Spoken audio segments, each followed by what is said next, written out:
Hi guys. നമുക്ക് പ്രായം കൂടുന്നവർ ഉണ്ടാകുന്ന വില്ലനാണ് ചുളിവ്. നമ്മുടെ കണ്ണിന് ചുറ്റുണ്ടാകുന്ന ചുളിവ്, അതുപോലെ തന്നെ നെറ്റിത്തടമേൽ, കവിളിലെ രണ്ട് സൈഡിലും ഇങ്ങനെയൊക്കെ ആയിട്ട് സ്കിന്നൊക്കെ വല്ലാണ്ട് അങ്ങ് സാഗ് ചെയ്ത് തൂങ്ങിയിട്ട് അകപ്പാടൊരു വയസ്സായിട്ടുള്ള ഏജ്ഡ് ആയിട്ടുള്ള ഒരു ലുക്കായിരിക്കും നമുക്ക് ഉണ്ടാവുക.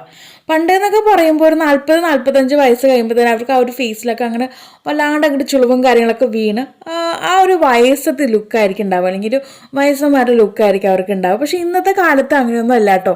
ഒരു 40 വയസ്സായാലും അവരെ കണ്ടാലും ഇപ്പോഴും ഒരു 20-25 വയസ്സെന്നേ പറയത്തുള്ളൂ. നമ്മുടെ മഞ്ജു വാര്യറിനൊക്കെ കണ്ടിട്ടില്ലേ, അവരൊക്കെ നിങ്ങൾ ഈ പറഞ്ഞ പോലെ ട്രീറ്റ്മെൻറ്റും കാര്യങ്ങളൊക്കെ ചെയ്യുന്നുണ്ടെങ്കിൽ കൂടി നമുക്ക് അങ്ങോട്ടൊന്നും പോകേണ്ട കാര്യമില്ല. നമ്മളിപ്പോൾ ലേസർ ചികിത്സയോ അല്ലെങ്കിൽ ഇഞ്ചെക്ട് ചെയ്യുകയോ നമ്മുടെ സ്കിന്നിൽ ഇഞ്ചെക്ട് ചെയ്യുകയോ അങ്ങനെയുള്ള കാര്യത്തിലേക്കൊന്നും നമ്മൾ കടക്കണ്ട. കുറച്ച് നമ്മുടെ ടിപ്സും കാര്യങ്ങളൊക്കെ ഒന്ന് ട്രൈ ചെയ്ത് നോക്കുകയാണെന്ന് പ്രോപ്പറായിട്ട് കേട്ടോ. നമ്മളിതിപ്പോൾ 1-2 തവണയൊക്കെ അപ്ലൈ ചെയ്തിട്ട് അങ്ങനെ അങ്ങ് വെറുതെ വിടുവാണെങ്കിൽ നമുക്ക് എന്തായാലും നമുക്ക് റിസൾട്ട് ഉണ്ടാവില്ല. നമ്മൾ സ്കിന്നിനെ കെയർ ചെയ്യും തോറും സ്കിന്നും നമുക്ക് അതിനുപരി നല്ല റിസൾട്ട് ആയിരിക്കും നമുക്ക് തരുക. ഓക്കെ, അപ്പോൾ അങ്ങനെ പറ്റിയിട്ടുള്ള നമ്മുടെ സ്കിന്നിന് ചുളിവൊന്നും പെട്ടെന്ന് വീഴാത്ത രീതിക്കുള്ള, നമ്മുടെ സ്കിന്നിനെ നല്ല രീതിക്ക് ടൈറ്റൻ ചെയ്ത് വെക്കാൻ പറ്റിയിട്ടുള്ള ഒരു അടിപൊളി ആയിട്ടുള്ള ഫേസ് മാസ്ക് ആയിട്ടാണ്, അല്ലെങ്കിൽ ഫേസ് പാക്ക് ആയിട്ടാണ് ഞാനിന്ന് വന്നിരിക്കുന്നത്. അപ്പോൾ നമുക്ക് നോക്കാം ഈ ഒരു പാക്ക് എങ്ങനെ ഉണ്ടാക്കിയെടുത്തു എന്നുള്ളത്. ഇത് ഉപയോഗിച്ചാണ്ടാവുന്ന ബെനിഫിറ്റ് എന്ന് പറഞ്ഞിട്ടുണ്ടെങ്കിൽ, ഈ ഒരു പാക്ക് നമ്മുടെ സ്കിന്നിനെ നല്ല രീതിക്ക് ടൈറ്റൻ ചെയ്ത് വെച്ച് നമുക്ക് എന്നും എപ്പോഴും എങ്ങായിട്ടിരിക്കാം കേട്ടോ. നമ്മുടെ സ്കിൻ ഒരു 20കാരുടെ സ്കിന്ന് പോലെ നമുക്ക് ആയിക്കിട്ടും. ഞാൻ വെറുതെ പറയുന്നതല്ല, തീർച്ചയായിട്ടും ഞാൻ പറയുന്ന രീതിക്ക് പ്രോപ്പറായിട്ട് ഉപയോഗിക്കുകയാണെങ്കിൽ നിങ്ങൾക്ക് തീർച്ചയായിട്ടും റിസൾട്ട് കിട്ടും. കൂട്ടത്തിൽ നമ്മുടെ സ്കിന്നിലുണ്ടാകുന്ന കറുത്ത പാടുകൾ, പിഗ്മെൻറ്റേഷൻ, ഇതെല്ലാം ക്ലിയർ ആയി നമ്മുടെ സ്കിന്നൊന്നും ബ്രൈറ്റൻ ചെയ്ത് വരുന്നതായിട്ട് നമുക്ക് കാണാൻ പറ്റും.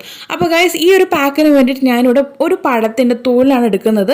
അത് നമുക്ക് പഴം ആവശ്യമില്ല, അതിൻ്റെ തോല് മാത്രം മതി കേട്ടോ. അപ്പോൾ ഞാനിവിടെ ഒരു നേന്ത്രക്കായുടെ തോലാണ് എടുക്കുന്നത്, ഒരെണ്ണം മതി. അത് നന്നായിട്ട് കഴുകിച്ച് വേണം ഇത് മുറിക്കാനായിട്ട് കേട്ടോ. അപ്പോൾ ആദ്യം നിങ്ങൾ പഴം എടുക്കുന്ന സമയത്ത് ജസ്റ്റ് ഒന്ന് കഴുകിയിട്ട് അതിൻ്റെ തോലൊന്ന് കട്ട് ചെയ്ത് കൊണ്ടുവന്നാൽ മതി. അതുപോലെ നമ്മുടെ ഈ ഒരു പാക്ക് ഞാനിപ്പോൾ ഒരു 1 വീക്കിനുള്ളതാണ് ഉണ്ടാക്കി കാണിക്കുന്നത്. നമുക്കിത് 1 വീക്ക് വരെ ഫ്രിഡ്ജിനകത്ത് സ്റ്റോർ ചെയ്ത് വെക്കാവുന്നതാണ്. അപ്പോൾ നിങ്ങളിത് ഫസ്റ്റ് ടൈം ആയിട്ടാണ് ട്രൈ ചെയ്യാൻ പോകുകയാണെന്നുണ്ടെങ്കിൽ ആദ്യത്തെ ഒരാഴ്ച നിങ്ങൾ കണ്ടിന്യൂസ് ആയിട്ട് ഉപയോഗിക്കും. പിന്നെ വരും ദിവസങ്ങളിൽ ഇത് ആഴ്ചയിൽ 2-3 തവണ ഉപയോഗിച്ചാലും മതി. അല്ല, ഡെയിലി ഉപയോഗിക്കാൻ താല്പര്യം ഉണ്ടെങ്കിൽ ഉപയോഗിച്ചോളൂ. നല്ല രീതിക്ക് ടൈറ്റൻ ആവും. നിങ്ങൾ ഇടുമ്പോൾ തന്നെ നിങ്ങൾക്കത് മനസ്സിലാവും. ഞാൻ ഈ പറഞ്ഞത് വെറുതെ അല്ല, നിങ്ങളിത് അപ്ലൈ ചെയ്യുമ്പോൾ തന്നെ നിങ്ങളുടെ സ്കിന്ന് നല്ല രീതിക്ക് ടൈറ്റൻ ചെയ്യുന്നതായിട്ട് നിങ്ങൾക്ക് ഫീൽ ആവും കേട്ടോ. അപ്പോൾ നമ്മൾ ഈ ഒരു പഴത്തിൻ്റെ തോൽ നന്നായിട്ട് കഴുകിച്ച് കൊണ്ടുവന്നിട്ടുണ്ട്. ഇനി ഇത് കുഞ്ഞു കുഞ്ഞു കഷ്ണങ്ങളാക്കിയിട്ട് കട്ട് ചെയ്തിട്ട് ഈ ഒരു പാത്രത്തിനകത്തേക്ക് അങ്ങ് ആഡ് ചെയ്ത് കൊടുക്കുക. ഇനി ഇതിനകത്തേക്ക് ഞാൻ ആഡ് ചെയ്ത് കൊടുക്കുന്നത് റൈസാണ്. അതിപ്പോൾ ഏത് റൈസ് ആയാലും പ്രശ്നമല്ല. നമുക്ക് ചോറ് വയ്ക്കുന്ന അരിയാണെങ്കിൽ അങ്ങനെ എടുക്കാം, അതല്ലാന്നുണ്ടെങ്കിൽ പച്ചരി എടുക്കാം കേട്ടോ.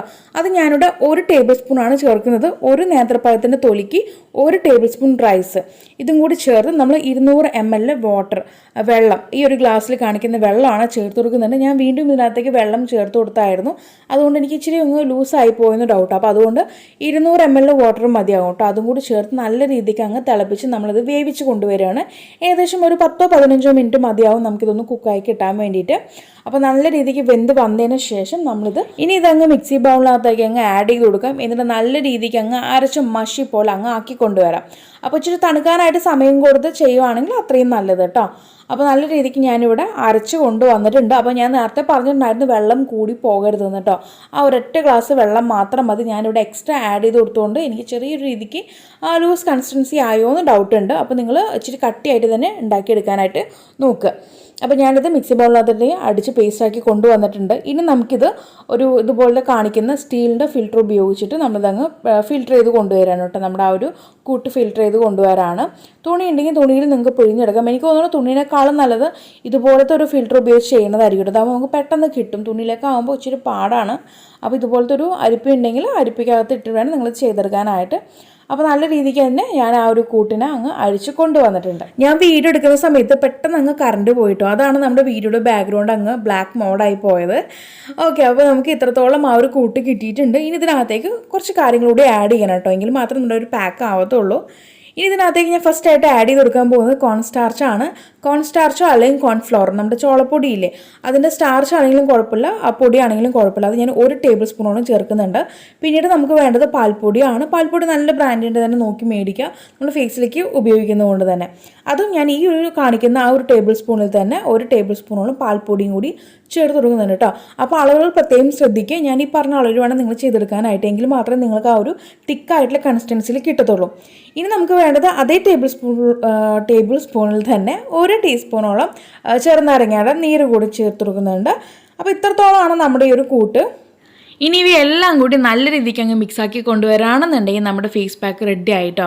അപ്പോൾ ഇത്രേ ഉള്ളൂ ഗൈസ്. വളരെ ഈസി ആയിട്ട് എല്ലാവർക്കും ചെയ്ത് നോക്കാൻ പറ്റുന്ന രീതിക്ക് തന്നെയാണ് നമ്മൾ ചെയ്തിരിക്കുന്നത്. അപ്പോൾ നിങ്ങളിത് ഉപയോഗിച്ച് ഒരു 7 ദിവസം കഴിയുമ്പോൾ തന്നെ നിങ്ങളുടെ ഫേസിലുണ്ടാകുന്ന ആ ഒരു മാറ്റം നിങ്ങൾക്ക് നോട്ടീസ് ചെയ്യാൻ പറ്റും. അപ്പോൾ തീർച്ചയായിട്ടും നിങ്ങൾ 7 ദിവസം ഇത് ട്രൈ ചെയ്ത ശേഷം നിങ്ങൾക്കുണ്ടായിട്ടുള്ള മാറ്റം താഴെ വന്ന് കമൻറ്റ് ചെയ്യുക. അതുപോലെ തന്നെ 7 ദിവസം കഴിഞ്ഞ് നിർത്തരുത് കേട്ടോ.